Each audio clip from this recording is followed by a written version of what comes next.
Superimposing titles in a sequence. So down here I have a Photoshop title and I have a title with an image.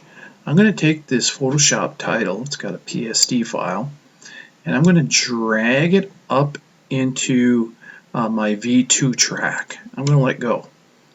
Now, it'll come in with the default length of typically 5 seconds. But if we want to stretch that out, I can grab a hold of the end and just pull that. And so now I can make this title go a lot further. So now I can come along and you can see the title is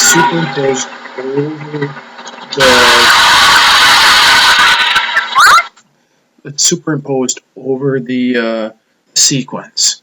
So this is superimposing titles in the sequence.